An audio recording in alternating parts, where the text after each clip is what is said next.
Welcome to fandom. তো চলে এসেছি আবার একটা ইন্ডিয়ান ফুটবলের আপডেটের ভিডিও নিয়ে। আজকে অনেক আপডেটস আছে ইন্ডিয়ান ফুটবল নিয়ে। ইন্ডিয়ার খেলাও আছে, একটা খেলা হয়ে গেছে, আরেকটা খেলা গুয়াহাটিতে আছে, যেটা কিন্তু আমরা যাবো, সেটার ব্লগও পেয়ে যাবে সেদিন রাতেই। তো সেটাই কিরকম খেলে সেটাও কিন্তু দেখার বিষয়, কারণ যা খেলেছে সেই যদি খেলতে থাকে খুবই মুশকিল। তাছাড়া ইন্ডিয়ান ফুটবলের যা যা আপডেটস আছে, যা যা চলছে, ক্লাবের ফুটবল তো এই মুহূর্তে বন্ধ, আবার রিজিউম হবে, একদম ফাইনাল জায়গায় পৌঁছে গেছে। এক জায়গায় মোহামেডান, এক জায়গায় মোহনবাগান, দুজনেই কন্টেনশনে আছে।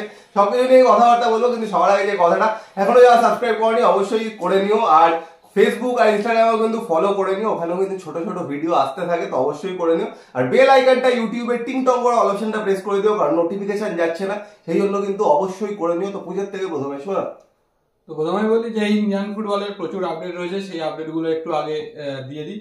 তো তার মধ্যে বলি আজকে থেকে কিন্তু রিলায়েন্স ফাউন্ডেশন ডেভেলপমেন্টাল লিগের চ্যাম্পিয়নশিপ রাউন্ড শুরু হচ্ছে। তো আজকে কিন্তু দুটো খেলা ছিল, একটা তো অলরেডি চলছে, যেটা হচ্ছে জামশেদপুর ভার্সেস অ্যাডামাস, সেটা 10টা থেকে শুরু হয়েছে। আর বিকেল 3টে থেকে রয়েছে east Bengal versus Mohun Bagan derby, Barrackpore স্টেডিয়ামে দুটো খেলাই হচ্ছে বা হবে। তো যারা যারা দেখতে যাও অবশ্যই চলে যাও, কারণ এগুলোর তো টেলিকাস্ট হয় না।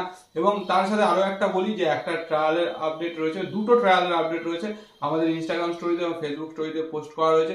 তো যারা যারা দেখতে চাও বা ইন্টারেস্টেড, সেখান থেকে দেখে নিও।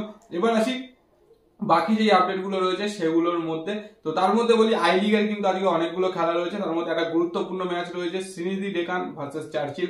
তো এটা যদি সিনিদি জেতে তাহলে কিন্তু সিনিদিও কিন্তু মানে একদম দৌড়ে থাকবে আই লিগ জেতার। তো সেটা দেখা যাক যে কি হয়। 4:30 থেকে খেলা, সিনিদির কিন্তু হোম ম্যাচ। এর সাথে বলে দিই যে ইন্ডিয়ান ওমেন্স লিগের কিন্তু আজকে last match day, Indian women's league 2 already কিন্তু শুরু হয়ে গেছে। বলে রাখি যে শ্রীভূমি যেই গ্রুপে রয়েছে সেই গ্রুপের সবকটা খেলা কিন্তু আমাদের দমদম সুরের মাঠে রয়েছে। তো যারা দেখতে চাও অবশ্যই চলে আসতে পারো।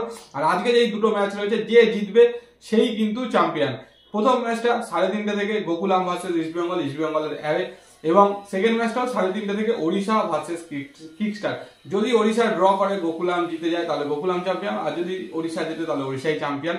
তো এটা তো রয়েছে, এবং তার সাথে আরো কিছু আপডেট তো সেগুলো বলে দিই। তার মধ্যে বলি আজকে থেকে কিন্তু মানে second division I league already start হয়ে গেছে। আর কলকাতার যে টিম সেকেন্ড ডিভিশন আই লিগে পারফর্ম করছে, ইউনাইটেড স্পোর্টস ক্লাব, ওদের কিন্তু আজকে হোম ম্যাচ রয়েছে বিকেল 3টে থেকে, United sports versus Dempo sports club, এটা কিন্তু কল্যাণী স্টেডিয়ামে।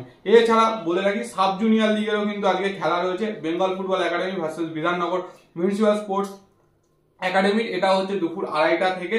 এবং তার সাথে বলে রাখি যে এর মধ্যে যেই খেলাগুলো হয়ে গেছে, তো তার মধ্যে সাব জুনিয়র লিগেরই দুটো খেলা হয়েছে। একটাতে ইস্ট বেঙ্গল মোহামেডান ছিল, সেটাতে ইস্ট বেঙ্গল টিম 3 গোলে মোহামেডানকে হারিয়েছে। আরেকটা ছিল মোহনবাগান ভার্সেস ইউনাইটেড স্পোর্টস, সেটাতে মোহনবাগান টিম 6-2 গোলে ইউনাইটেডকে হারিয়েছে। ইন্ডিয়ান ফুটবলের আপডেট শুয়ে এলে। আর ইন্ডিয়ার খেলা তোমরা দেখেইছো, ইন্ডিয়ার খেলা কিন্তু পরের রাউন্ডে আছে, তো সেটা দিয়েও কি বক্তব্য জানিও, কারণ আগের দিন যেরকম স্কোয়াড নামিয়েছে ওরকম স্কোয়াড না হলে কিন্তু পরের দিনও মুশকিল আছে।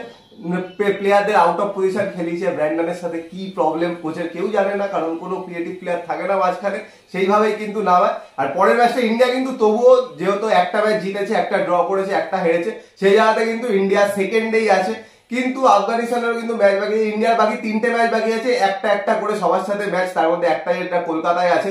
তো অ্যাডভান্টেজ কিন্তু কুয়েত কিন্তু আফগানিস্তানের চেয়ে একটু স্ট্রং টিম। তো সেই জায়গা থেকে এই ম্যাচটা যদি জিততে পারে তাহলে কিন্তু মোটামুটি মানে কোয়ালিফাই করবেই, এরকম জায়গায় পৌঁছে যেতে পারে। কারণ আরেকটা ম্যাচ যদি জিতে যায় সেই জায়গা থেকে, আর কুয়েত ম্যাচটা যদি ড্র করে ফেলে তাহলে ধরে নিতেই পারো। কিন্তু তার জন্য মোস্ট ইম্পর্টেন্ট হলো এই হোম ম্যাচটা যে আছে গুয়াহাটিতে, সেটা কিন্তু জিততেই হবে।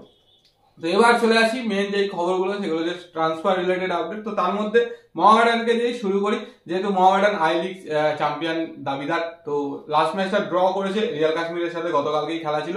তো যদিও এখনো অবধি কিন্তু মোহামেডানই অ্যাডভান্টেজ। তো মোহামেডানের তরফ থেকে শোনা যাচ্ছে যে কিছু আইএসএল টিমের প্লেয়ারকে নাকি তারা অ্যাপ্রোচ করেছে, কথাবার্তা বলছে। তার মধ্যে ইন্ডিয়ান প্লেয়ার রয়েছে, কিছু বিদেশি প্লেয়ার রয়েছে। যেহেতু আইএসএল এ যদি তারা মানে এসে যায়, তাহলে সেই ক্ষেত্রে সেই সব প্লেয়ারদের সাথে কিন্তু নেগোসিয়েশনটা হবে, মানে অ্যাডভান্স স্টেজে এখনো অবধি জানি, বাট ইনিশিয়াল কথাবার্তা বলেছে।